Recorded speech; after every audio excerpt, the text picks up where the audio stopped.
Tess, rumor has it you've made vacation envy a real thing here in Whitefish. Guilty as charged.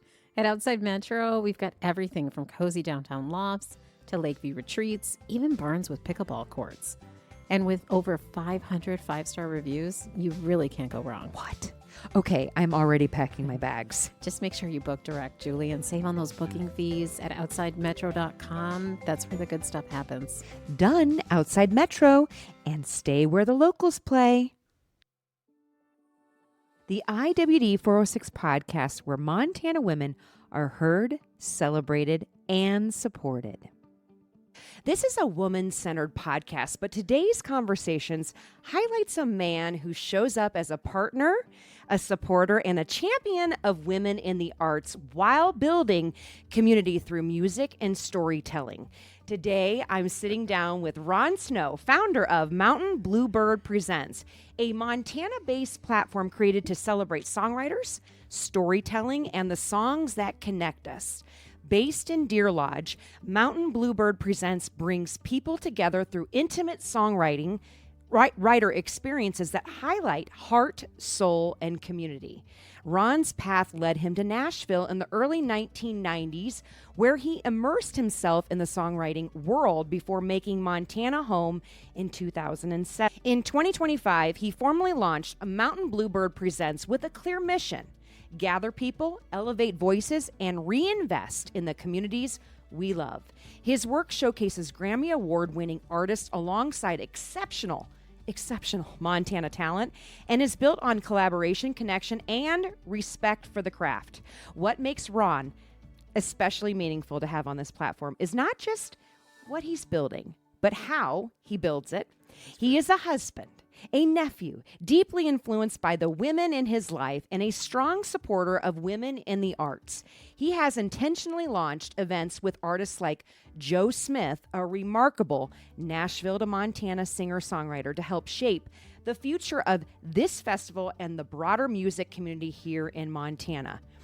In 2025, proceeds from Mountain Bluebird Presents supported updates to the historic Rialto Theater and contributed $7,100 towards the Brianna Array Rome Memorial Park. This is what it looks like when music, storytelling, and community investment come together. This conversation is about storytelling, music, and why supporting women in the arts matters.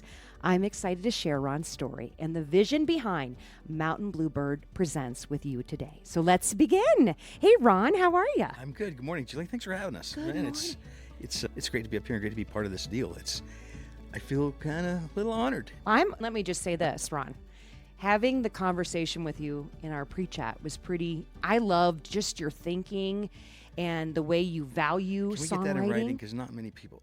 What? Yeah, can we? Let's get that in writing. I think you're tremendous. And just, you guys, we're going to dive into his story, but once you listen to his background and what you've brought to Montana, it's pretty freaking awesome. Wow, thanks. Yeah. Okay, let's talk about your pressure. background. No pressure at all. I'm easy. This is an easy conversation. Okay, let's start from the very beginning. Where did you grow up? I grew up in southern New Mexico. It's called Deming, New Mexico. It's the town I was born in, and that's where we grew up. Okay. And that's down, I think our house was about 20 miles from the Mexican border, maybe 30. Okay. And Deming High School graduate back in 1979. Deming, D-E-M-I-N-G. Okay, gotcha. Yeah. Okay. How big? Probably 6,000 people back then. Oh, small. Yeah. I don't know now, but yeah. Small town boy. Yeah, absolutely. Okay. Rural. All the way. Yep.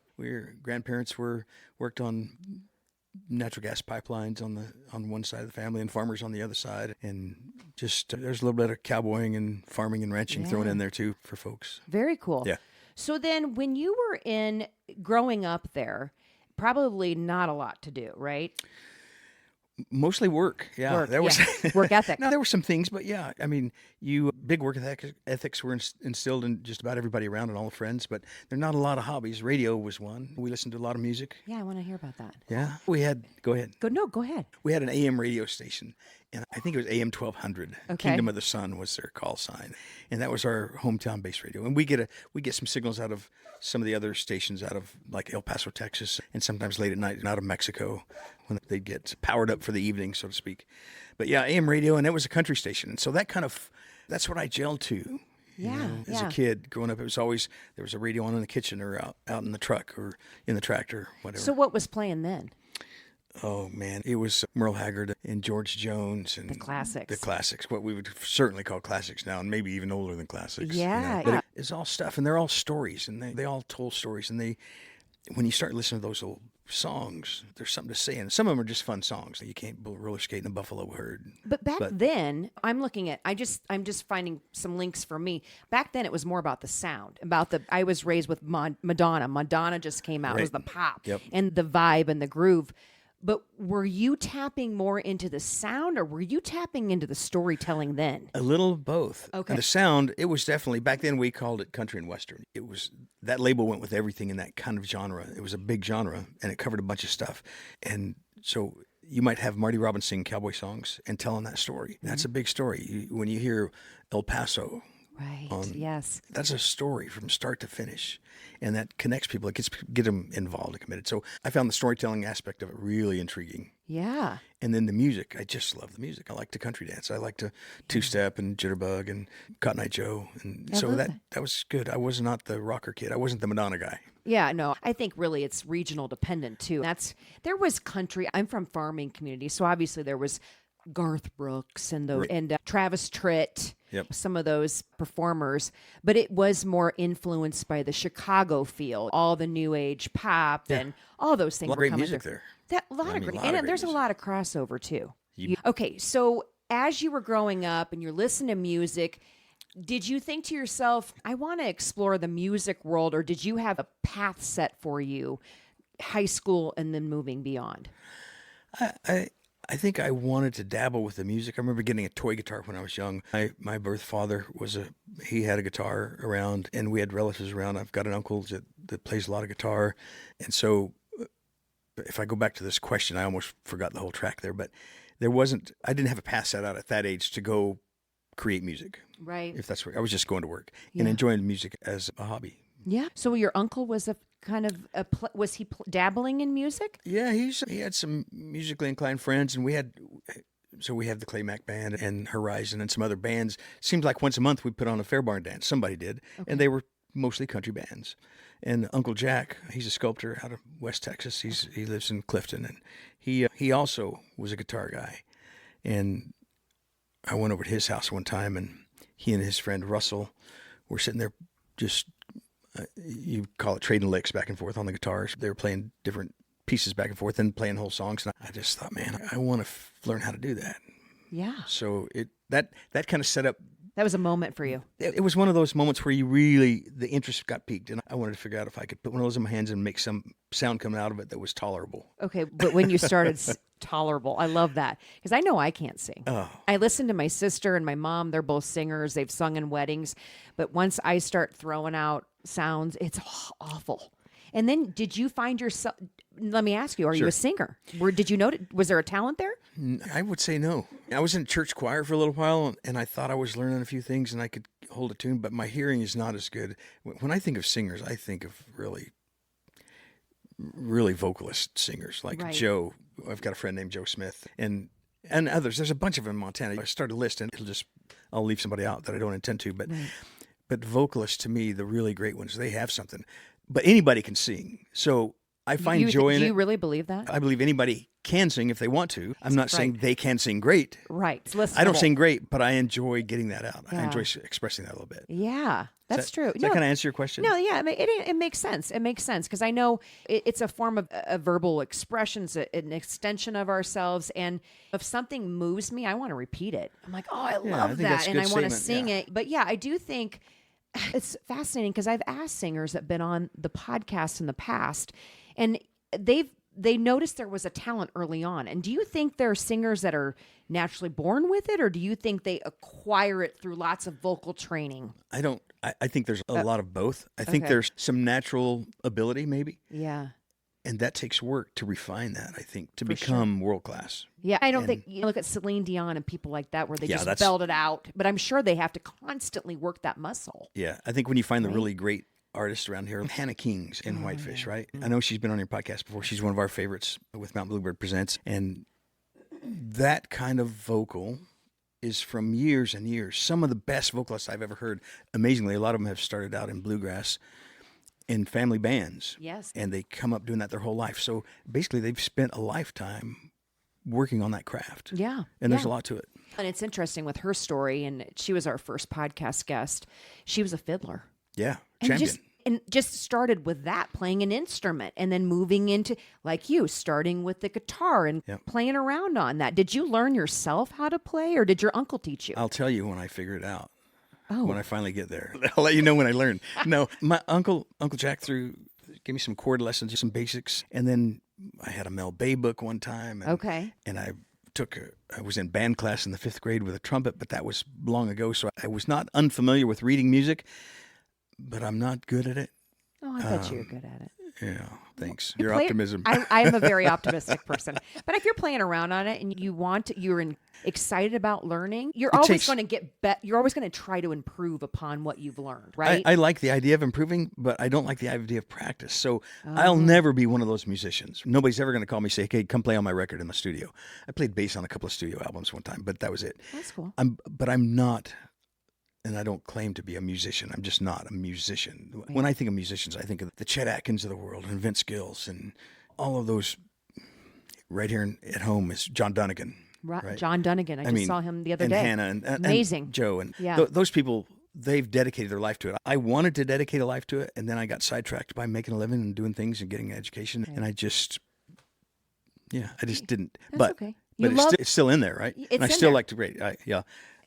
Do you have a guitar? No. I don't. I do actually in the other room. No. That'd be awesome if you played. Yeah, that's probably not. You'll have to come back for that. I would love to hear that. But no, okay, moving forward, having a love and admiring musicians, and then obviously you early on loved songwriting, what the song entails, listening to it, and letting it touch your soul, the storytelling behind it, right? Yeah. So knowing that you have to get out into the workforce, probably my parents were like, no, you got to get a job and you got to get paid really well and be able to have some sustainable life, independence. So when you were moving forward throughout high school, you were dabbling with playing music, and then did you start writing songs, or was it what?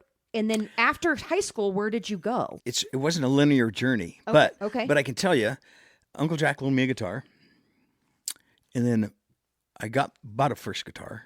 Okay. And it was constant companion. So I'd worked on ranches in New Mexico and Colorado, and I took that guitar up into Colorado, and in a cow camp is miles away from the highway up in the mountains in southern Colorado, and we'd work cows and then come home and I get that guitar out and try to dabble with it.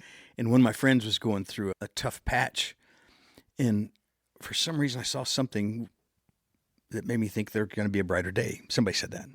And I thought, oh, that's a good song for my friend. If I could figure out how to write that message and give that to them as a gift. I don't remember the song, but that's the first song I ever wrote. I was about 18, 19, 20, something like that. Oh, that's beautiful. And it's the first song I ever wrote, and you'll never hear it because I don't remember it, and it was never recorded anywhere. But I was wanting to communicate. The point is, I was wanting to get that message to my friend that says, hey, you know what? I know this is a crummy day, but there's going to be a brighter day. Did you give it to him? Yeah. Okay, I got to ask you about that.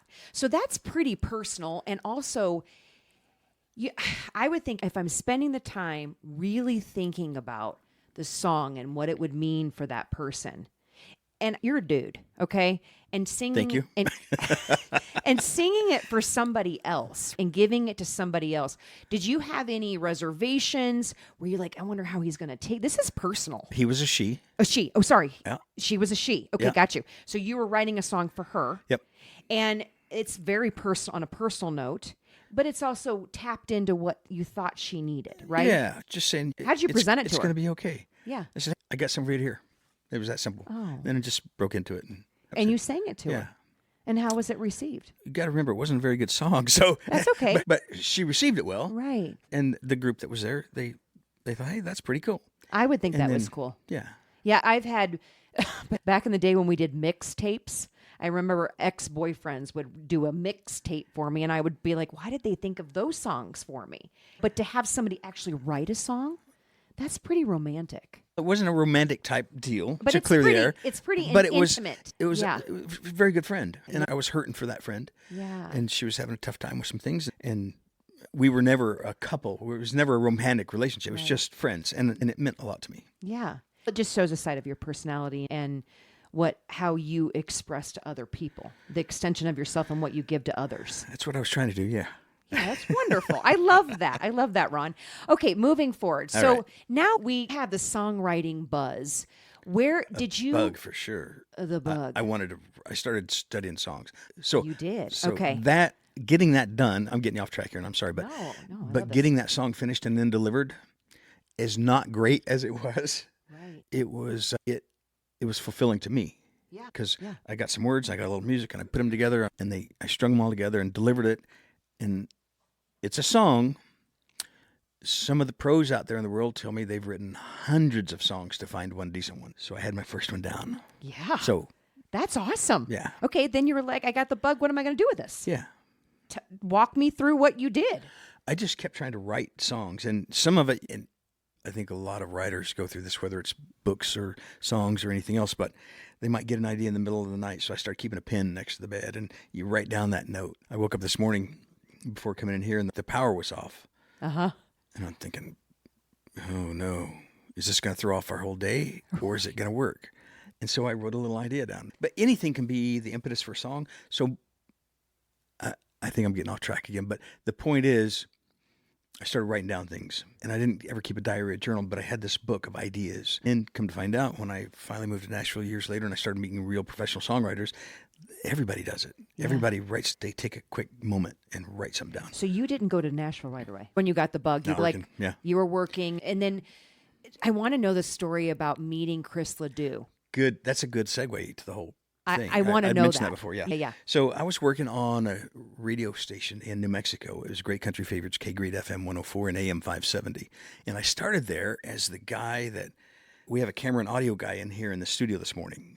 I started out as that guy, but for remote broadcast. So in your radio days, you remember we'd take a Marty, which is a tiny transmitter, a small, like the size of a suitcase. We'd take that transmitter and we'd go set it up someplace at the car dealership or the grocery store and have a live remote broadcast. I was the tech guy. I got a job. I wanted to get into radio, and I got a job with that station being the remote tech guy. Okay. So I went up, set up the antenna, the transmitter, and all that stuff. And then one day, the talent didn't show up. So I was set up at the Holiday Inn. They were going to have a music show. I was ready for the talent. I had the records out. We spun 45 records back then. Oh, really? Oh, right? yeah. Vinyl, That's right? cool. Yeah. That's really cool. I had it all set. We had 2 turntables. We had remote turntables. I had it all set up. The DJ never showed up. And so the program manager says, just do it, Ron. Go. You did it. So that's where I got my first on-air gig. Really cool. Yeah. And so then I got to do weekends at the station. I do a weekend shift. And then I got overnights on the AM station. And then later I got a morning show. And so it evolved from there. But getting back to the Chris Ledoux part, I knew of Chris Ledoux. I'd never met him. I was a rodeo kind of guy, an ag guy. I liked that lifestyle, and I followed that a little bit. And Chris's music was cool, right? Mm-hmm. It's not for everybody, but it's a very unique sound. Yes, it is. And he writes about rodeos and cowboys and life out there. And bar fights. And bar fights, all kind of stuff, yeah.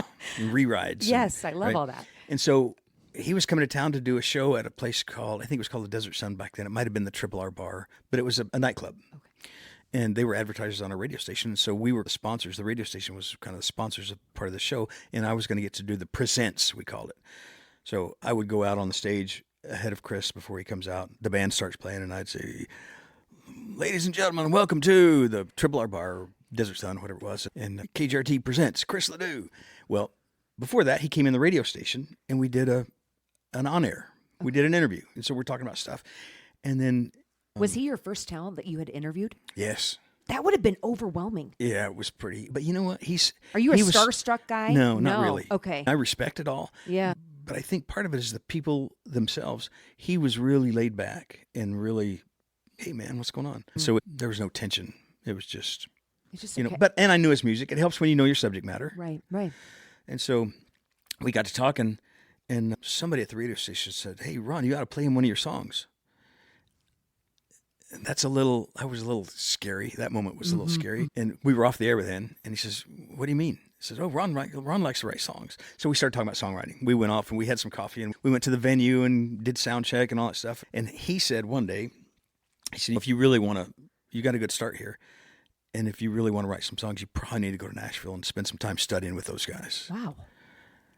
And I said, but I don't want to live in Nashville. I really want to live in Montana, but I'm in New Mexico now, but I want to live Okay. Montana, Colorado. Yeah. And he says, yeah, I live in Wyoming, and I don't hang out in Nashville a lot, but I have to go. It's part of my deal. Because back then he was signed with Liberty Records, and he says, I got to make those trips, and I've got to meet with those people, and I keep that network alive. So go get your network started and then figure it out. Yeah, for sure. So, Turns out I'm not the only one. Costas lives in Montana. He's a pretty famous songwriter. okay. And there are others. There are plenty of others. Montana's a great place. So what it is, and we're going to dive deeper into that, especially with what's happening here. It's becoming more of the mecca for music. Yeah, it's pretty amazing.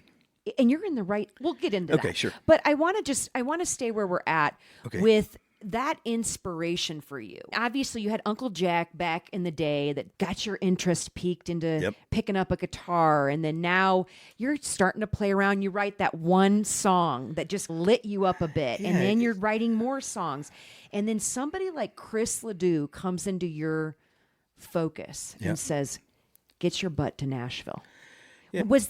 Did you immediately go, or were you? No, I had to figure out a plan. You had to get a plan. You do have to have a plan going there. Yeah. Because it really, I think from what I'm understanding, people that go there and they have to perform a lot. They have to network. They have to get their face out there. They're out there performing and doing basically every day. And so you do have to have a targeted focus on who you want to speak with and where you want to perform at. How did you develop that plan? Boy, I wish I knew. Oh. It just evolved. Okay. And mostly by trial and error, I think, because I didn't know anybody. But I guess I did have a plan. Let me back up because I'd forgotten. Okay. So I kicked that idea around for a long time. And I moved up to Farmington, New Mexico for a while. And then I was back in Las Cruces. And I was trying to figure out how to get there. And then I was back living in Las Cruces, New Mexico, working for an auctioneer. And I heard about this college in Levelland, Texas. It's called South Plains College. And in that, it's a junior college. Levelland is just west of Lubbock, I don't know, 20 or 30 miles, something like that, of Lubbock, Texas. In that college, they have a commercial music department. It's pretty cool. Mm-hmm. They have sound engineering. They have live sound, recorded sound. They have audio and video, and they have performance, and they have songwriting classes, and they have guitar lessons and piano, every kind of music lessons, and they have a stage and a sound stage, and they do productions. This is the South Plains Commercial Music College. Just celebrated their 50th anniversary in existence, by the way. Very cool. Yeah. And so I started checking into that, and I applied to them. I said, let me stop in there and see what happens. See if I can get a little head start, right? Mm-hmm. I'm still the world's worst musician. I don't practice near enough. It's just a fact. It takes a lot of time and dedication. So I get by on strumming a few chords, and that's about it. So I went to Levelland, Texas, and enrolled in South Plains College in the commercial music department. And I wound up meeting people there like John Harton and Carrie Banks and Jay Lemon and John, just a plethora of people. Alan Mundy, famous in the bluegrass world, and Joe Carr. And I was the old guy in that class, because by then I'm getting close to 30 probably. Oh, yeah, you're at so that old. time. Back then. Sure, and sure. most of those kids most of those people were right out of high school. Okay, got you. That were attending with us. But I was on a mission. I was going to spend a couple of years there studying some music and then go on to Nashville and see what I could figure out. Okay. That time proved very valuable for me because I met a lot of great people and I wrote a lot of good songs, good for me songs. And one of my co-writers, Joe Hodge, he and I wrote, in fact, the lyrics on this shirt, this song called I'll Hold You to That. What? That came from that, yeah. Okay, you guys, he's got this shirt on. It's a beautiful blue color. It matches the logo of Mountain Bluebird Presents, by the way. And he has the lyrics, it's tiny print written. That's freaking cool. It's pretty cool. That's really cool. Okay, keep going. I found that. Okay. So Joe Hodge was a songwriting partner of mine. Joe was working different places and going to South Plains College also, and he was also a little bit older than the normal students there. And we hit it off, and we wrote well together. And he's a much better musician and much better vocalist than I am. Okay. So it was good for me to be on that team. So there's a lot of co-writing in songs. So I write a lot by myself and a lot of co-writing. And Joe and I started talking about going to Nashville, and so we went on a couple exploratory trips. Okay. And we're still working through the plan of how I'm going to get there, right? But so that plan involved, after I thought about it long enough, meeting Chris Ledoux. He says, you got to go to Nashville. Found Levelland College while I'm still working for this auctioneer. Went to South Plains College, went to Levelland, Texas, enrolled in that program, got to learn a few things, and the networking is the most important thing. It is. I think they did their best to try to help me play guitar and piano and Right. other things, but if you don't practice, it doesn't come out. But the networking, I was pretty It's good at. huge. I think Yeah. that in life, networking community really matters. And then being around the right people that you're feeding off of that energy. You're feeding off of that talent, that Absolutely. gust of, hey, let's go do this. So then from there, did you end up heading to Nashville? Yeah, so Joe and I loaded up in his Dodge pickup one day. We saved up a few bucks, and we decided to go to Nashville and meet a few people. And it was pretty cool because at Levelland, some of the other students had been out ahead of us. So And you they already had a community there. There was already a little community established out perfect. there. Yeah. Perfect. And Heath Wright of a band called Ricochet, and they had a couple of charting singles early on. He had attended Levelland or South Plains College. Natalie Maines had attended South Plains College of the Dixie Chicks. Her father is country music production royalty in West Texas. The Maines brothers, and Carrie Banks was part of that deal. Anyway, there were some students out there, and we got a couple of names. We got an interview. We got an appointment with the Lee Greenwood publisher. So through one of those connections, and a couple other people. So we went out there the first time, and we went and met people and talked to them and learned a lot. Learned mostly a lot of what not to do. Oh, give me something. Don't pester somebody Yeah. that you think is famous and ask them to listen to your song. It's called a GERM. Oh, Right? So there's this terminology. It's don't be starstruck. Try to be chill. And the first thing when you meet somebody is, hey, don't say, hey, I'm a songwriter. Would you listen to my song?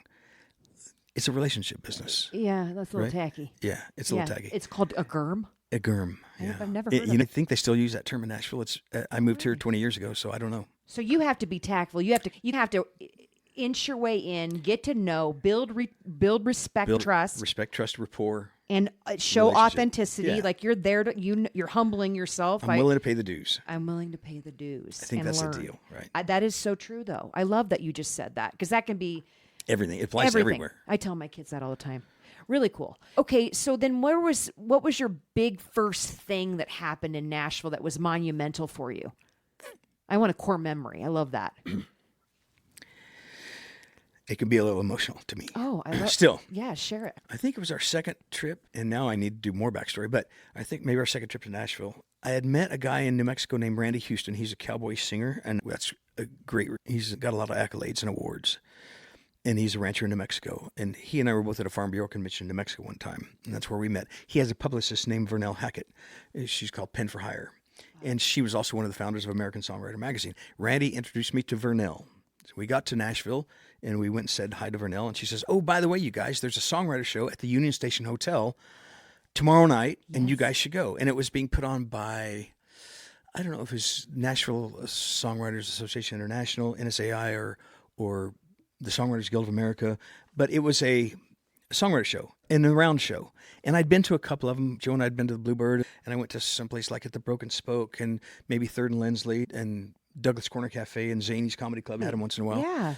And it's where you get. Wait, are you going there to be a participant? Or No, are you I'm going to watch and learn. You're listening. Yeah, Okay, we're watch just and meet people. and meet Right. people. Okay, got you.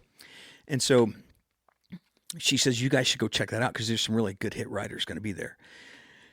And I'm sure there was, but I only remember one of them. Oh. Too bad. But this was the moment.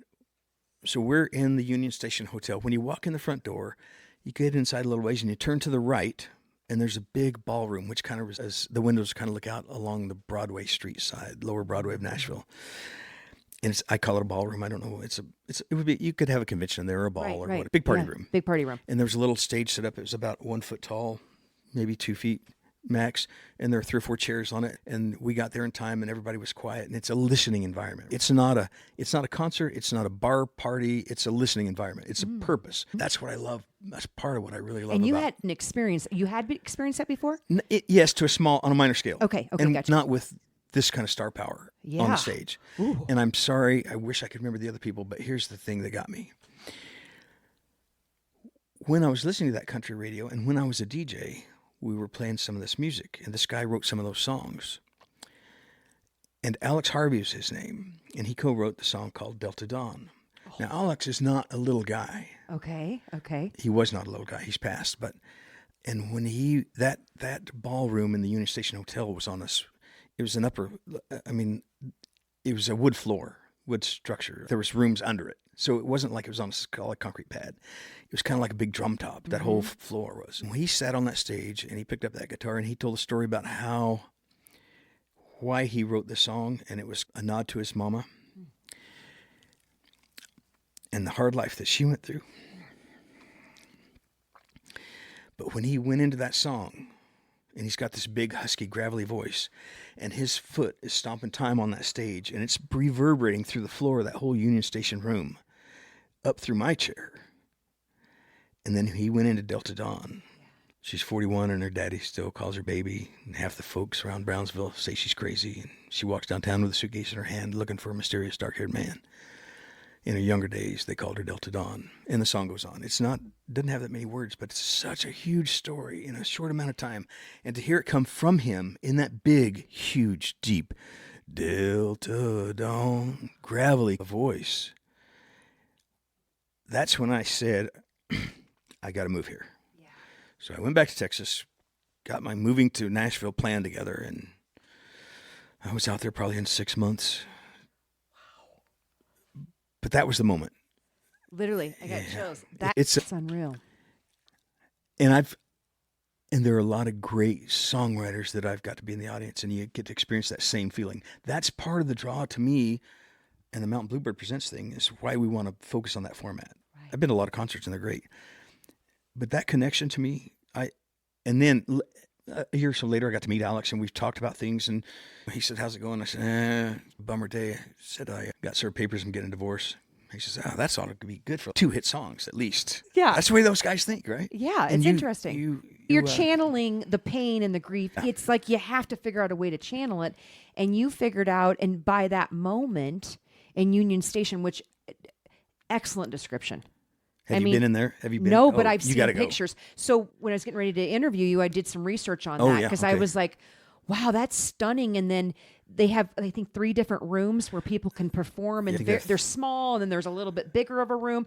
The ballroom the grand entrance is stunning. It is beautiful. But just for you, for what the pictures I've seen, and then to have that intimate experience like that, and to know the flooring. And think of all of it played a part in it. The small town boy from Deming, New Mexico, with farming in the dirt, FFA, Rookie of the Year, growing up doing all that ag stuff, working at gas stations, and then goes to chase the music, stops at South Plains College, and then starts making trips to Nashville, where all of my songwriting heroes could be found at one time or another. They're not all in town at the same time, but eventually you keep working at it, you'll get to meet them. You get to see them, talk to them.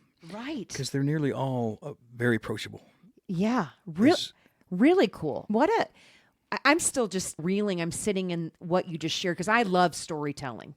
I love listening to something like what you experience and go, wow, I feel like I was with you, because it feels almost like soul moving, like my body felt something deep within. It was for me that day. Yeah. For real. And I could feel that just by you telling the story. And I apologize to the songwriters because I don't remember them, but Alex tripped it. Right. Yeah. He was the guy. Wow. And to see that big, you mentioned something earlier about the first song I written, and You're a Dude, and how was it when you were going to sing it to another dude? And so we got that tracked up. That just doesn't enter into it anymore. Yeah. When you get to that level, you're putting that out there. Wow. And he was very good at it. Yeah. He's very good at it. Amazing. Yeah. Amazing. Okay. Thank you so much for sharing that. That's unbelievable. So now you've got even more, it's what I feel like it's what God has drawn you to. It's a driving passion. It's a driving passion. Yeah. Now you have this, because obviously you're really good at storytelling, right? So there's something unique with all of us. I think we all are born with this thing that we're gifted with. Yeah. And some people don't tap into it until way later in life. They never realize they have it, I think. Or realize they have it. And now you're starting to discover it because you see all these other people that have tapped into it, and they're honoring it, and they're celebrating it, and they're putting it out into the world, because I think that's what we're meant to do. So at that point, then, where did you go from there when you were full-blown songwriting, right? Okay. I didn't have a job. When I got to Nashville, I had some savings I was living on. That didn't last very long. Called another uncle. I said, hey, I got to figure out a way to make money, but I don't want to. He says, yeah, I'll go sell used cars. So I wound up working at a Ford dealership down the road. And I didn't like that idea very much. And I said, I don't want to be known as the used car salesman guy. They don't always have a great reputation. He says, just do it with integrity, like everything else you do, and your clients will be coming to you. Yeah. And so I tried it, and that paid the bills. Kept writing. Rented a house out in Temple Hills area. Doesn't mean a lot, but it's along the Harpeth River. Yeah. Kind of. Alan Jackson had a house out there, and Vince Gill had a place over here, and there all these people are living around. I'm in this little gardener shack. It's like a 1-bedroom kitchen, little tiny living room thing on somebody's back 40. Yeah. But I was there. You're there. Right? You're surrounded by it. All the greats. That's where this "I'll Hold You To" that song was born. Was in that house. Oh. Yeah. Very cool. Yeah. I had a dinner date at the house one night with this young lady, and I cooked dinner, and then we went for a long walk along the Harpeth River, and the ideas started coming along. We were having these conversations, and as she was leaving to go home that evening, she'd mentioned a couple of times while we were walking along the river that she said, "Oh, I wish we'd brought a fishing rod because we had gone fishing." And so I told her, "Hey, if you want to do this again next week, we'll take a fishing rod." She said, "Okay, I'll hold you to that." Okay. That's where the idea for the song came from. Give me a little tidbit of it. Took a walk with you last night after supper in the moonlight. We talked to fishing and flower beds, and fairy tales, reality, and kids. Pink and blue, daughters and sons. You picked out names for when the time comes, and I'll hold you to that. Oh, I love that. Thanks. Wow. It's interesting, kind of. There's obviously certain aspects of songwriting is there themes that you see in your writing? Are there things about... I'm kind of all over the board. You are. It's just whatever strikes. Whatever strikes. Yeah, I like to write funny stuff. Self-deprecating humor is fun to me. And I like to write really... Sometimes something strikes you, experience something in life, and I'll bring that up. I've got one called One for the Road. Okay. And that's not a happy story. Yeah. And I had to get it out. Yeah. You have to get those things out, those grieving or loss, and what a great thing that you discovered for yourself. I think a lot of people hold things in. They don't know how to express it outward. And then now you're finding this tool, this magical tool. But what are some types of music that really truly tap into your soul, that move you? I'm gonna go out on a limb here and say, when you say types, you mean type of song? Yeah, types Okay. of song, or So- the music that really strikes a chord for you. There's sometimes an instrumental does it, Okay. right? Yeah. If it's just got the right sound. Herb Alpert and the Tijuana Brass, I was a big fan of that Okay. sound. Okay. I had those LPs. It was just cool. It was cool music. But in the lyric world, in the country song world, I really like the stories. Yeah. And there's a lot of songs that are commercial successes, and they're pleasant. Right. And then there's some of these deep songs that tell these long stories that can also be commercially successful and take us on a journey, like Me and Bobby McGee. Oh, yeah. Right? Yeah. He Stopped Loving Her Today when George Jones sings that. I have a question, though. Here's my other question. Okay. So you can write a really great song, right? Yep. But then oftentimes I've seen the mismatch of the sound. Like they'll say there's people that they redid the sound with the lyrics and then it was a hit. What is it about that? I think good producers and good writers figure out that recipe, and they can. Jack and Joe Went Up the Hill to Fetch a Pail of Water is not going to go real good to a Kiss arrangement, or maybe it will. Who knows? Yeah. I don't know. That's a whole other level, the production and matching up. But when I write, I typically write without an instrument, my hands first. I typically come up with a melody and a lyric vocally, because I'm such a poor musician. Somebody, I don't know who it was, somebody at ASCAP, American Society of Composers, Authors, and Poets, said, "Hey, if you're not a great guitar player, don't write with a guitar. Right. Write it down first, get it recorded, and then put the music to it." So you're not thinking of sound. You're thinking, okay, I've got this idea or a topic or just what you said this morning, something, the lights went out, the power outage, and maybe there was some aha moment and you wrote some stuff down. So that's how you develop the song, but you're not thinking about this would sound great with a guitar or I think that comes later for me. It comes later for you. First. But a dyed-in-the-wool lifelong musician, a lot of them will tell you when you look at who's Elton John and Bertie Taupin, one of them is a lyricist, the other is a musician, right? Okay, good point. And so there's not a single way to write a song, and there's no right way, and there's a lot of wrong ways, and sometimes the wrong ways become the right ways. Yeah, that's true. That's true. And I love the fact that when going back to your moment at the Union Station Hotel, and just like that, I love the fact, where am I going with this? I love the fact that you were talking about the intimacy and the listening experience piece, and actually sitting and listening to the sound, not just the sound, but the way a person tells Yes. the story. The intonations, the inflection. It all matters. It all matters. It's all part of the package. Right. So when you get a song, all of that stuff is part of that package, and you get it all. Yeah. And when you get it all with the songwriter, from the person that created it, and they really know how they intended for it to sound. Yeah. To me, that's about the highest form that there is. Yeah. That's true. And I love it when Garth Brooks took Tony Arata's song "The Dance" and created his version of it. It's a great song. Yeah. But man, if you hear Tony Arata sing that at the Bluebird Cafe, it's a phenomenal song. Really? Yeah. Way different than Garth. Yeah. How can you top Garth singing it? There's not a top. I think there's just different. There's different. Right? You're right. That's true. Tony Arata, I don't know Tony personally, but we would probably never be nearly a popular vocalist as Garth. Yeah. Because there's different elements. Some people are both writers and performers and vocalists, or three things, whatever. Yeah. And some of us just aren't. I will never be that kind of vocalist. I enjoy it, and you'll suffer through some singing of mine someday. Yeah. But I'm still going to do it. Yeah. Right? Yes. But if I have a choice of myself cutting a demo of a song I've written that I hope somebody else will record, or hiring a really high quality vocalist, we're going to hire the vocalist. Sure. Yeah. Yeah. Yeah. Because you want that sound. the best representation. Exactly. Yeah. Yeah. Because there is branding behind the whole process. Yeah, Or do you not feel that way? I think there is, Okay. and I think that comes between.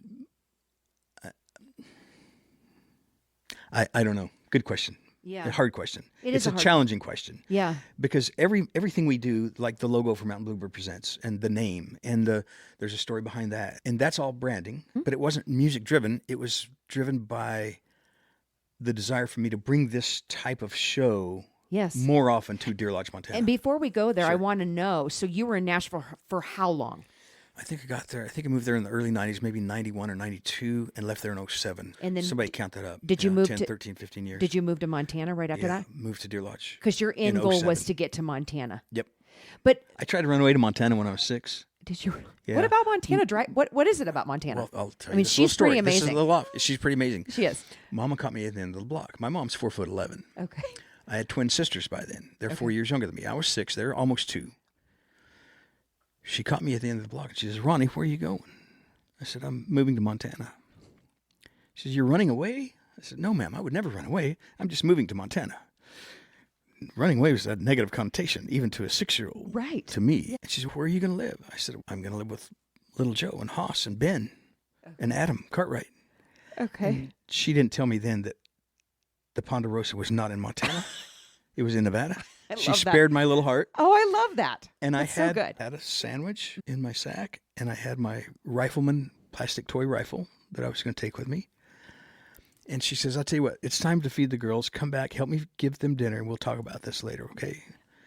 I don't remember us ever having that talk again, but she talked me off the ledge. Oh, it's a ride. It's a long way from El Paso, Texas to Montana to walk. Yeah. for- I love that. But That's so why cute. Montana? It's because I'd seen the cowboy movies, and I was a fan of the Cowboys Right. and Bonanza and Little Joe and Hoss and all that stuff. Yeah. So I finally got to move to Montana. I'd come up a few times. Come up a few times fishing and different things Right. with friends. The Ruby Valley is one of my favorite places to go fish, and I met some really cool people over there. Scott Waldy, the author of Traverse Corners trilogy, and his wife Jane.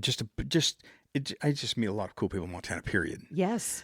Witnessed by this episode right here. Yes. Thank you, Julie. But I am honored. But my point is, it was just always a dream, and I never gave it Yeah. up. Yes. And I remember when I first moved to Nashville, as I started dating the gal. Remember I told you earlier I got served some divorce papers? No.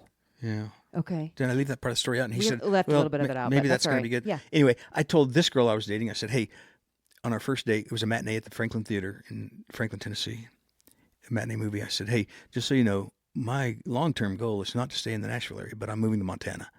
She said, "Okay, that sounds good." That wasn't her dream? It wasn't her dream. Okay, got you. Yeah. But she came out and saw it a little bit.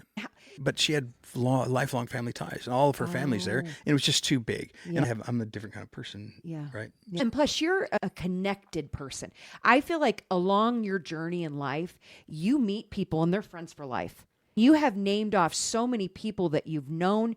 You remember when you met them, how you met them. It's pretty I never phenomenal. thought about that. Yeah. It seems like you're the type of guy that you don't have, nobody's a stranger to you, and you take them along with you in some form or fashion. When I find somebody that I enjoy being with and I respect and, Yeah. and care, and we have some similar vision, they just stick around. Those kind of relationships just kind of last. It's wonderful. I love that. Did you have people you knew people up here in Montana? So like Nashville, when you came to Nashville, you knew people. A few. You knew I mean, people moving to Montana. half a dozen, yeah. Half a dozen. Still, it matters. I didn't know anybody in Deer Lodge at all. At all. Okay, got Zero. you. Okay, so you landed in Deer Lodge. Yeah, Why it was- Deer Lodge? It was a job offer. A job offer. Yeah. Okay, got you.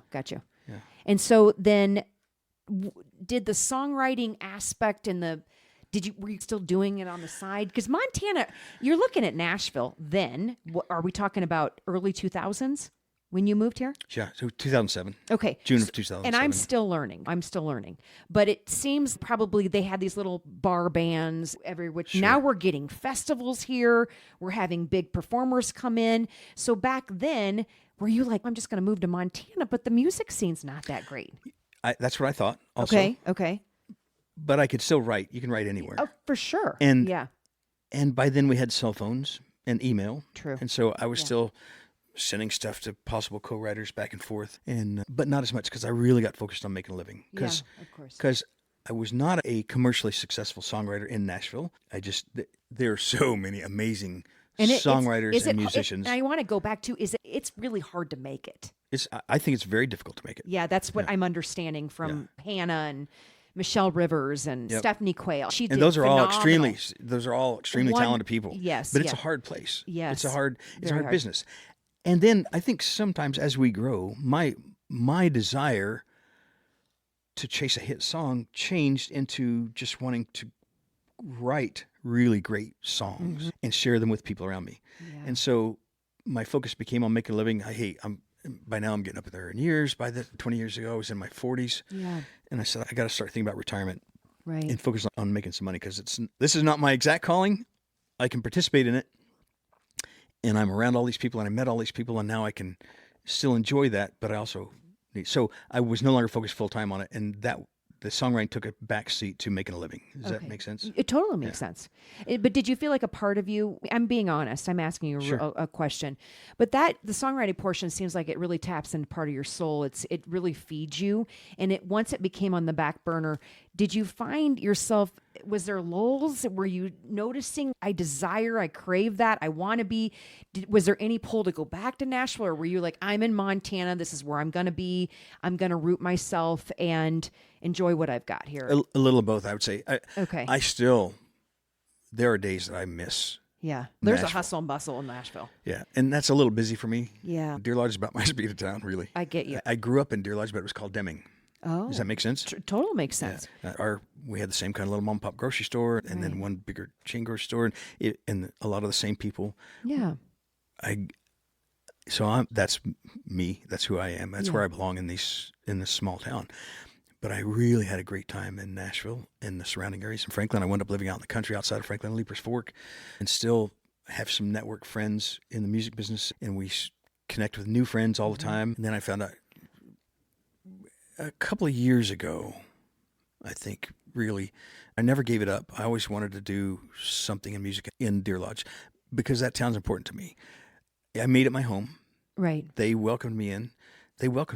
I guess that's the best way to say that. Yeah. And I've devoted the last 20-ish years of my life to that town and that community. And I want to share this stuff with them. And so I started networking and meeting and finding and watching.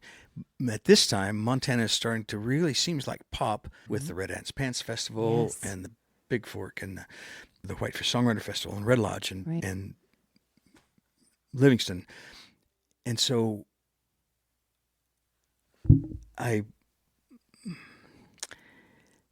while it took a back seat, I also piqued my interest. And as I get closer to my current age, I started focusing more on meeting some of these people and trying to figure out how to do it in Deer Lodge. Yeah. right?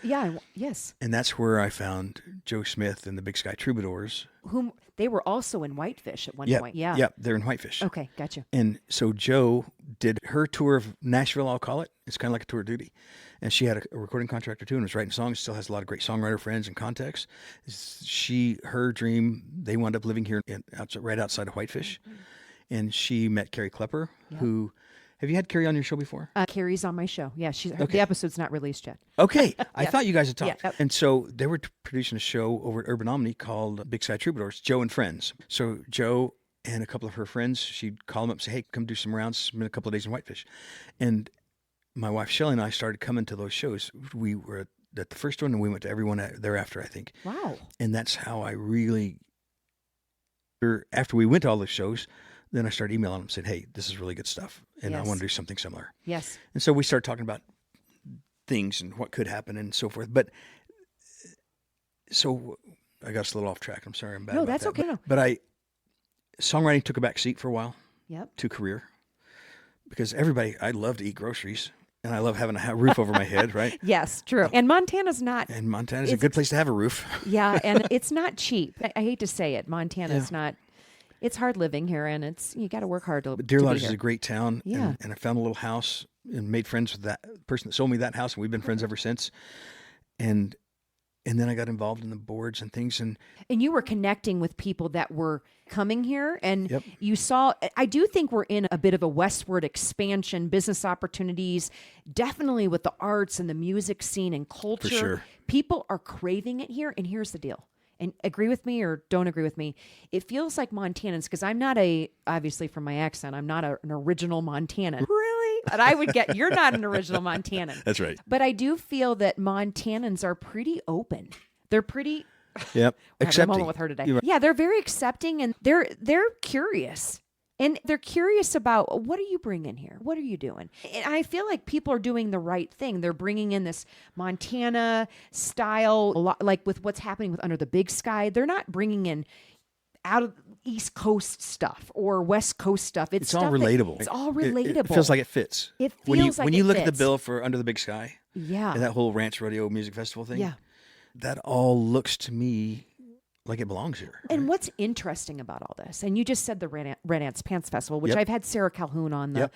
podcast. I absolutely love her and what she's done to help that community drive massive economic development there. Really well thought out, right? But a really super small community.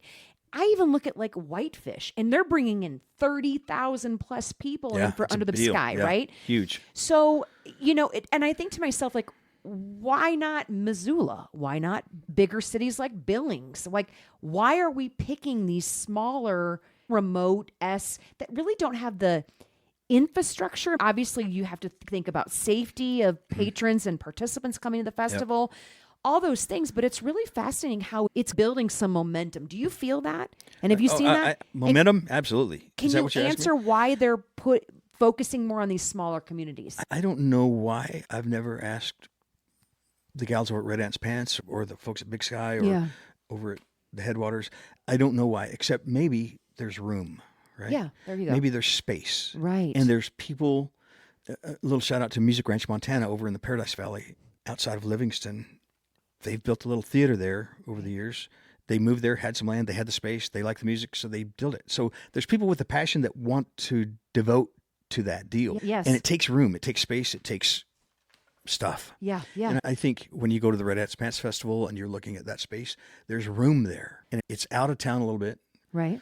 And it's a draw. We're in Montana. People want to come here. Yeah, it's a draw. It's beautiful. It's beautiful. That's another big thing. But there's challenges. There's always challenges. What are some of the challenges as an event owner, a producer, being in a small city like that? And obviously you have community that are embracing what you're doing and they love what you're bringing in. But there's got to be, is there pushback? Are there things that you've experienced, some challenges where you're like, we got to think about that. We got to keep that in mind. What are some of the things you've seen? Yeah, the scale of the show, I think, is the biggest thing for us. Our Rialto Community Theater, which just before I moved here was gutted by fire, and then the community band together. It's community owned. It's all volunteer. It's a nonprofit. They all came together and literally hands-on worked on rebuilding, cleaning it up and rebuilding that theater for years. And they did it with donations and fundraisers. They didn't borrow any money for it. But that seats 485 people. So I would love to have George Strait here. Right. But we're not going to all fit in the Rialto. No. So that's a challenge. And just some of the shows that we have had, unless it's a very high ticketed, intimate experience. Yeah. You spend that on the but I like different way. doing for the masses. That's True. the fun part. Yeah, and that's and true. hotel rooms can be a challenge for drawing some of these bigger names, places for them to stay, eat, everything that you do every day. Yeah.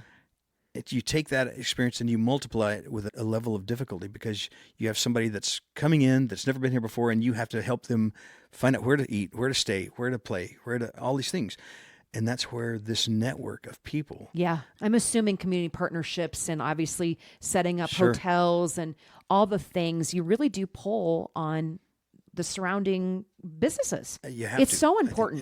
Yeah. And it benefits everybody. I don't know what the numbers are. And I'm not talking about Mountain Bluebird Presents and our little shows that we do in Deer Lodge, but it brings money into town for sure. Yes. I have no idea what Red Ants Pants or the Whitefish Songwriter Festival or Under the Big Sky does for people, for us, for this community, but it's a big number, I'm sure. It is. And with fun fact, just for listeners and for your reference, but Sarah talked a bit about the first year they had the Red Ants Pants Festival, and they had an RSVP of around 1,500, I think, 2,000 people. Knocked their socks off. At the ticket gate, she said they were lined up 4,000 deep. Yeah. Isn't that mind-blowing? It is mind-blowing. And that's one of the things we found out, too. Yeah. As we started selling tickets to our first event, they didn't sell like firecrackers. They weren't rockets. They weren't zip and they were sold out.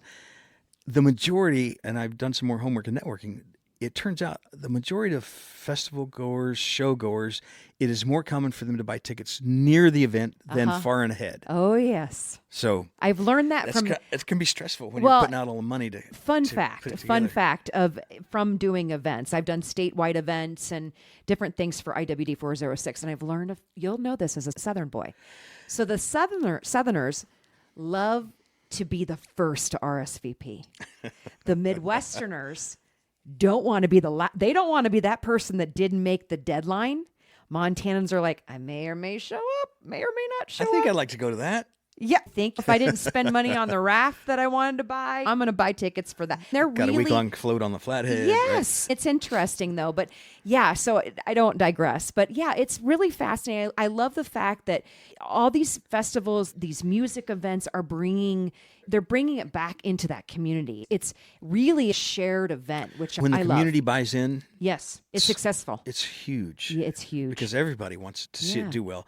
And not just for selfish reasons, but just for the community. Yeah. Deer Lodge, our Main Street's been on a kind of a downhill slide since I got here until the last, few years, maybe 5. And you started Mountain Bluebird in 2025. That's when we had our first show. So I started working on the infrastructure and the ideas behind it and talking to people. And in 2024? Yeah, or 2023. Okay, so 2 years of preparations, because I want a historical capture here of this. And I also want to know a little bit about the name Mountain Bluebird. Where does that come from? I think they're a beautiful bird. Yeah, they are. Versus the magpies? So, yeah. Now, the they're magpies are pretty cool. sharp dressers. Yeah, they are sharp they dressers. got their tuxedos. Yeah. The Mountain Bluebird winters down in Mexico and New Mexico, where I'm from. Yes. And then in the spring, they move up along the western slope of the Rocky Mountains as far as Alaska. And this is where they breed, rear their young, sing their songs, and they're just brilliant. And they have a cool song. And there was a parallel to me because I came from that country, came to Montana, and I brought the songs, and I want to be here, and they want to be here, and they are here, and Mountain Bluebird is my favorite songbird, period. I love that. And it fits. It comes from the same kind of place as me. Yeah. And it came in here. So I love that, Ron. That's amazing. That's the short version of that story. I love it. You need to write a song. Who knows? There might be one somewhere. I'm just put that in your little nugget. Okay, so I want to talk a little bit about Mountain Bluebird Presents and what people should expect. I would say be ready to listen. Okay, so Right. it is a listening experience. It's a listening experience. Yeah. Okay. It's not a concert. It's not a mosh pit. It's a sit down, have your beverage, enjoy yourself, and focus, because you're about to meet some people up close and personal like they're in your living room. Right. These writers get on stage. And so our first show at the Rialto, we had Pam Tillis, who's written a lot of great songs. I so much freaking love fun. her. Yeah, she's a doll. She was one of my first And funny. country artist CDs. She's funny too. Freaking love her. Yeah. Oh. Her dad was one of my singing heroes. Oh, wow. Mel Tillis. Oh, no. Yeah. No. I'm sorry. Hey. Sorry. He My puppies. our co-guest. She's a co-host. Yeah, co-host. Go ahead. But Pam was just so much fun and shares great stories. And when she gets ready to sing a song, she'll tell you the story about the song. And it was Pam Tillis and Marla Cannon Goodman, who's written or co-written many songs. Her father, Buddy, is a songwriter, producer, and songwriter in Nashville. And Marla was a nurse when she got her first cut. And if I'm not mistaken, somebody can correct us, post it. But I'm pretty sure Marla's first successful Nashville artist recording was by Leanne Womack, who also, by the way, made a little stop at South Plains College once. Really? Yeah. Wow. And how cool. And it was The Fool is the name of that song by Leanne Womack. Okay. And I think that was Myers. And Marla was working as a nurse when she started writing songs in Nashville. Even though her dad was immersed in that business, they were friends with the Tillis family and a whole bunch of other people. And he's a legendary guy. Yeah. And now she is too. Wow. And it's great, Ron, that all this is stuff that historical pieces that people don't know about. Yeah. I'm not the most knowledgeable on all that stuff, but I try to pick it up and retain what I can. And these people interest me. So we had Pam Tillis, Marla Cannon Goodman. Yes. Emma Zink. She's an up-and-comer out of West Virginia, maybe. Okay. I don't know. Emma, sorry. But we've become friends. She's been here a couple of times, and she came with them, as did Joe. A girl named Joe Smith Music, songs by Joe Smith. Awesome. And she was doing the shows here in Whitefish at Urban Omni, or the second floor, I think they call it. Yep, second floor. Forgive me, I don't spend that much time in Whitefish, but I came every time they played. And through all that networking, we got that first show done, and then we said, hey, let's do another one. So we got another one put on the books. And so it's not one show, it's several. Yeah, and it's kind of like mini festivals. Okay. But it's just one night. Okay. So it's not really a songwriter festival, but Mountain Bluebird Presents does have some festival stuff in the works. Okay. We met with some folks yesterday that have some property not far out of Deer Lodge. It was about a 77-acre parcel, and we began talking about what we could do at I don't want to do Woodstock exactly, but a songwriter festival on 77 acres. What? It's pretty exciting. Yeah. That's very exciting. The wheels started turning yesterday. So literally. like big stage. Yep. A couple of them probably. And if people can buy tickets, they want more of that intimate what they did in Whitefish. Yep. Okay. Sure. Would it be open to where up and coming songwriters can? Absolutely. That's part of the reason. Part of the reason that I want to do this in Deer Lodge. Yeah. And part of the reason I'm doing this in Montana is full of very talented singers and songwriters. And the main focus of Mountain Bluebird Presents will always be to share those people with everyone else that we can. Yeah. And so last time we had Lindsay Nielsen out of Anaconda. She was at the show last September, I think it was. And Hannah King was there, and Tamara Conrad was there. Okay. And those Hannah King and Tamara Conrad are both from up around this neighborhood, up around Whitefish, Flathead. And they've played it under the big sky. Yeah, and they will again. They are again. Yeah, yes. I think they're on the bill again. That's wonderful. It's pretty exciting. It's very exciting. Because we all need some more exposure. We all need some more chances to meet new people. Yeah. And so that's a big focus of Mountain Bluebird Presents is also, we may have Grammy-winning songwriters there, and we will. We have had, we will again. We have some more planned out for this coming season. Mm-hmm. But we also are here to share the love with all the Montana-based songwriters that fit our kind of style. Yes. What a joy. What a gift. You mean sharing it with people? Yes, being able to have something like this in our backyards. It's a gift. It's pretty exciting to me. It's very exciting. To some people, it's just songs. And it's just music. But it means a lot to me. I think it means a lot more. Ron, you are beautifully explain why it means a lot to you. And I could keep talking to you for hours. Like I'd want to drill down even more. But I think it means a lot to a lot of people. Like Chris Stapleton can perform on the big stages, but I have to watch the special HBO series to wonder why he wrote that song about Tennessee whiskey. And I'm like, gosh, if I could just pay to go listen to him, but also listen to him talk. Like, it is, there are a lot of people like us that want to know. It's and really, to have it here is amazing. the connection. It's the connection. When, You feel like you're tapping into a part of them that they hold very deep within. Yeah, within it's the real themselves. stuff. It's the real stuff. Yeah. Yeah, it's what makes us tick. What sure. makes us love and move. And I love it. I am so excited. I can see so many big things, especially with what you just mentioned. Expanding it like that. That may be Is that a long summer term? of 27 Oh, fruition. not around. It's around the corner. It's not that far away. Right. No. That's pretty rapid fire growth. Sick branding, essentially. I have some good people on my team. You do including have some good people on your my team. wife, Shelley. Yes. And Sheena Taylor, that runs all of our social media marketing and director of marketing and social media management. And they both are very much into the music also. So it's work, but it falls along under that old thing. If you do something you love, it's not really work. And so right now we're all juggling both career work and music work, but this is the long-term goal. Right. So And I need something to do. I'll be 65 in April. You look I'm going to need fantastic. something to do for the next 20, 30 years, right? And this Longer. is going to be it. Yeah. you're going to live a long time. Yeah, we've just commissioned a new mobile stage, by the way. Oh. This kind of ties into that deal. It's being made in Indiana, and it's a mobile stage, so we could pull it into your driveway and set it up, Wow. or the middle of a field, a farm pasture. That's brilliant. Yeah, it's there's a lot of them here in Montana. There's quite a few. Well, it's- and these communities are craving for that. yeah, and Yes. that was driven by the size of our possible venues. If we want to have some of these bigger shows, if we had a dozen songwriters to put on over 2 days, we need more space for people. So that's going to have to be in a farm field somewhere, or Yeah, a ranch for pasture, sure, for or sure. fairgrounds. The Deer Lodge Fairground is working on a renovation. I'm excited about the opportunities that might present there at Deer Lodge Fairgrounds. I love that, Ron. And I also want to, now we're getting an idea of what's coming next year or this year. And then, which, by the way, I want you to do a little bit of a plug where people can learn a little bit more about you. But before you do that, I like the fact that you're giving us a glimpse into your business plan, what's coming in just a few more years. Pretty exciting to me. Very exciting. Like, I do feel that there is a shift, and obviously Nashville's always that. It's the mega center. It's the mega right? center, but who knows? Maybe It's the core. Montana will be it one of these days. Montana's a force to be reckoned with, for sure. It really is. Yeah. There's so much opportunity and potential here, Yeah, I think- and we're open to it. I think we're really open How to could it. you not be? Just The sick backdrops behind the stage, and then amazing performance. And you guys, Ron's a gift because he is mega connected, and you know so many people. You just don't know them. You know them.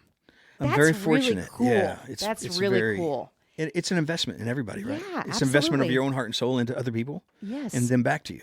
And I think you've probably been here long enough to know what the community needs and wants, essentially. Just listen. Just They'll listen tell you. by right? listening. Everybody will Yes. tell you what they want if you listen. So tell people as they're listening, where do they go to learn more about you?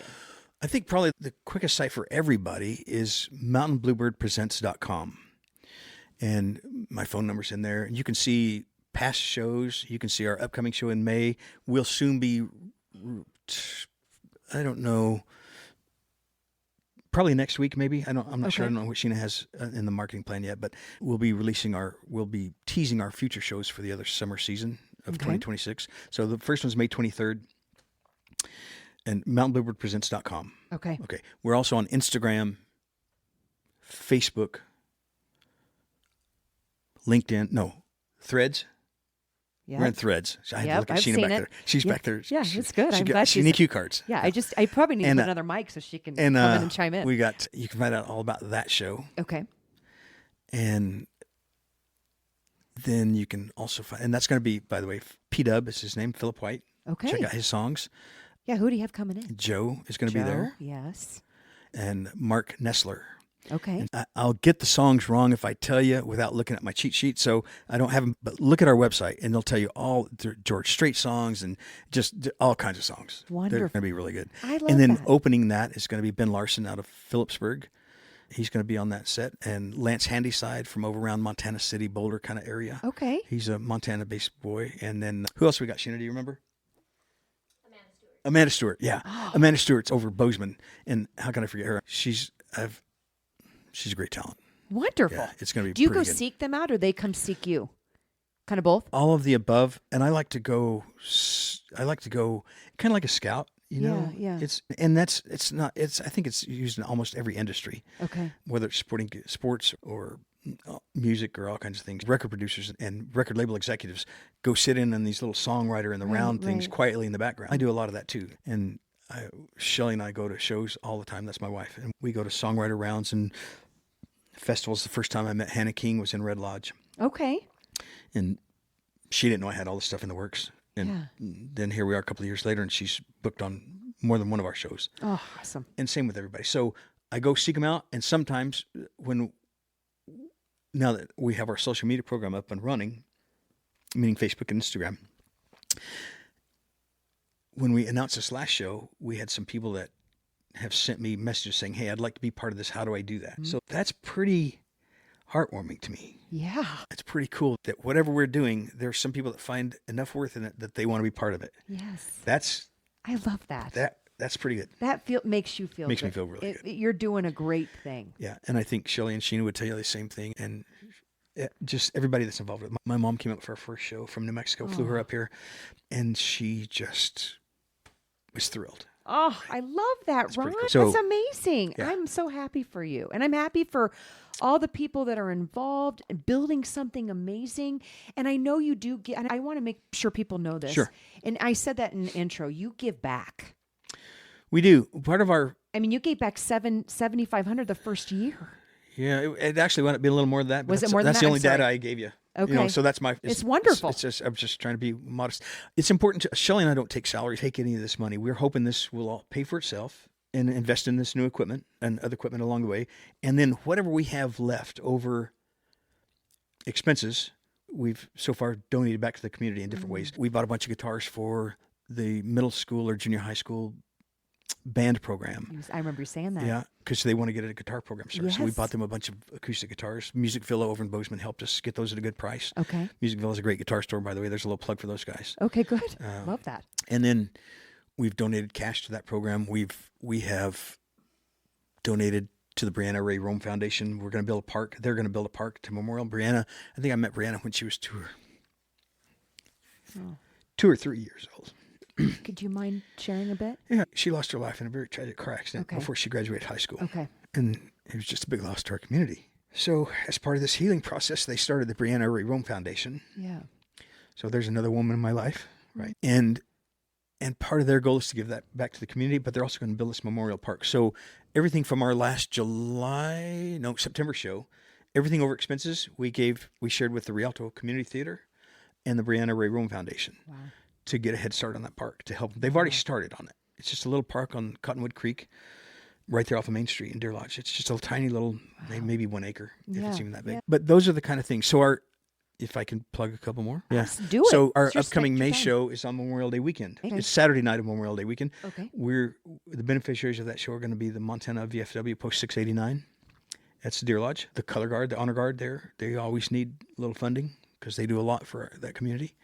The VFW and the Ted Rule track football field, athletic field, Deer Lodge Athletic Association. We are renovating for the high school, for all the kids, for all the communities to come have track and field. Our football field and track is just in pretty rough shape. And so there's a group of people that have undertaken that to raise the money. It's a $2.5 million project, I think. Okay. And so we're gonna send them some love too out of that May show. Wow. And then we have other people lined up. Like I haven't told the 4-H people this yet in Deer Lodge, but our September show is going to be benefiting them. I love that. And then in July, the fairgrounds. Okay. Because those are 3 big projects for us.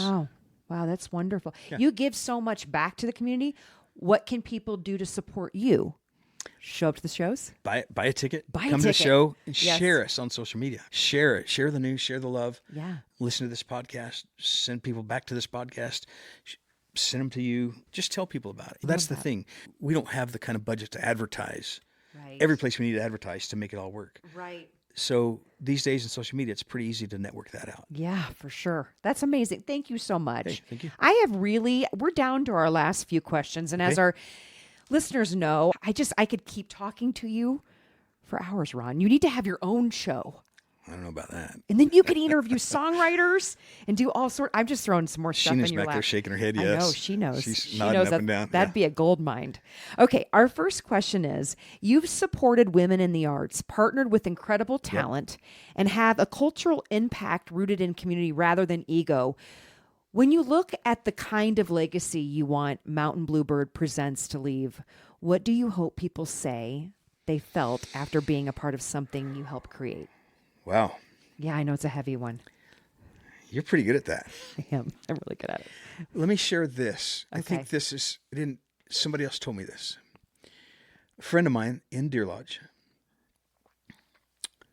big burly guy, bought tickets to the show last year to one of our shows. And he sent me an email back that said, Ron, that was amazing. We walked in there not feeling so great about our day and our life. And when we left, we felt better. Oh, I love that. So if everybody could feel better when they leave one of those shows, that's a win for me. Oh, totally. Right? Oh, I love that. And he means it from the bottom of his heart. And his wife does. See, they're friends of ours. But they had never been to a show like that. And they got that connection. They felt that living room love coming to them right there. Yeah. Amongst 400 other people that were in the show. But that's not a lot of people. That's the Right. thing about the Rialto. It's pretty cool. Yeah. The theater in Deer Lodge. Right. But what do I want Bluebird to remember for? I think just get all choked up, making people's lives better. Yeah. And we need that. We need that. I think it's that simple, right? that simple. Oh, I love that, Ron. Thank you for that. I appreciate that. Oh, you're going to make me cry. Okay. Second question. As a songwriter, if you could write one song that people would always associate with you, the song that captures who you are, what you love, what you hope people feel, learn, or do after hearing it, what would that song be? Oh, And then I want them to challenging say, question. that's Ron. That's Yeah, Ron. I don't know, because You don't I'm know. pretty diverse. I would love to write a Sunday Morning Coming Down song, Yeah. The Dance by Tony Arata.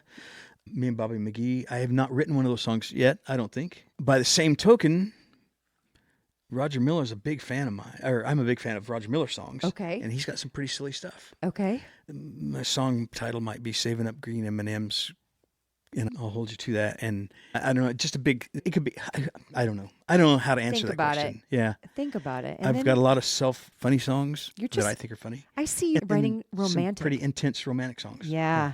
What, something for your wife, but it like feels like everybody.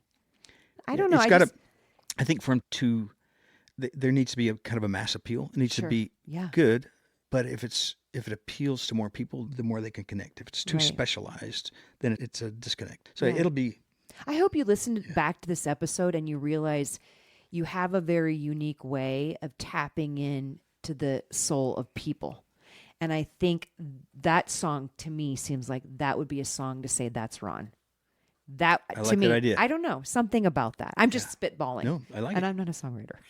You might be. I could be. You I don't. could be. I doubt it. Anyway, okay. Our last. Before we pass the mic, we want to pause and recognize the businesses that make this space possible. Pass the Mic sponsorship on the IWD406 podcast is more than advertising. It's a commitment to Montana women supporting Montana women. As a Pass the Mic sponsor, we create a custom audio commercial for your brand, giving you triple exposure on the podcast, across our digital platforms, and on YouTube, all as evergreen content that lives long beyond a single episode. Right now, businesses can receive 12 podcast episodes for the price of one. If you believe in honoring Montana women's history, amplifying their stories, and supporting a platform that truly invests back into the community, we love to work with you. Contact IWD406 today at www.iwd406.com. And now, let's pass the mic. Our last question is, and it's our signature question for the podcast, at IWD406, we believe in amplifying remarkable voices. If you could pass the mic to one Montana woman making an impact in regards to everything, songwriting, whatever, whoever, who would that person be and why? Does this ever get people in trouble? Oh, people sit in analysis paralysis. They have 5 people. Yeah. They just don't know who to pick. So here's what I'll do, because we're music based, Yes. and that's the whole purpose of us. Yeah, in this absolutely. interview today, Yeah. I'm going to tie it to music. Okay. And that's going to be to Joe Stevens / Joe Smith, a girl named Joe Smith Songs. Joe listened. She realized what I was trying to do and wanted to do. And we kind of line up together. But she's multifaceted also. She's a great vocalist, great writer, a wonderful entertainer. She's down home, very relatable, approachable. These are all, in my book, these are all pluses, right? Yes. She's also a mother and a wife and a daughter, and she holds all those family pieces very dear. Yeah. And she works hard at all of them. She also serves in our U.S. military. She's in the Navy. And she's trying to bring more music to Montana, to Whitefish, and she's helped me bring it to Deer Lodge and wherever else we want to go do shows. She has that vision, and she's jumping on it 25 years before I did in her life point. Yeah, yeah. I've seen her mother her children and husband to her wife and talk to her daddy. I've met her mama and her daddy and her sister, and she holds all those things dear, along with the creativity, along with the music, along with the business, along with the military service, she's a pretty phenomenal gal. If I could pass the mic, and if she would do it, I would say I'd like to hear her podcast. I would totally love that. Yeah. Let's call her. Let's do it. She's legendary. And I look forward, I hope this is a capsule of time right now. Sure. People are going to be listening to this episode years from now, and they're going to be like, that was the guy that did that started that. Same thing with Joe. Yeah. I feel, like I said, we're bringing something here now, and I'm trying to grab onto those people that are doing it. And Joe's one of those people. So thank you so much. She is a doer, for sure. And I have mad respect for women and men in the military. Yeah. I'm a Gold Star baby myself. Oh, so okay. Yeah. Wow. Yeah. That runs deep in our family too. Very deep. I love that. Thank you so much. Thank you so much for passing the mic to Joe. And I just want to say thank you so much for being on the podcast, traveling all the way here from Deer Lodge, bringing your beautiful crew. Yeah. I'm so excited for you, Ron. You're killing it. So. We were honored to be here. Yeah. Thank you. I was thinking back, somebody asked me a couple of days ago, why are you going to be on the Independent Women's Day It's a little broadcast? off-brand, yeah, but... And I said, here's how it happened. We made a post on Facebook or Instagram or something, and Julie says, this is so cool. Would you talk to us about this? Yes. And I said, yeah, we will. Yes. Here we are. I loved it. Thank you so much for agreeing to do it. So thank you. Awesome. Thanks for having us. And we'd love to have you come see a show in Deer Lodge. For sure. See the Rialto. It's a cool theater. I would totally love that. We'll do it. Awesome. Thank you. Thanks. A special thank you to our podcast guest. If you like what you heard, please hit subscribe. You will be notified of future podcast guests. Follow us on our social media platforms and stay tuned for our next podcast chat with an amazing Montana woman.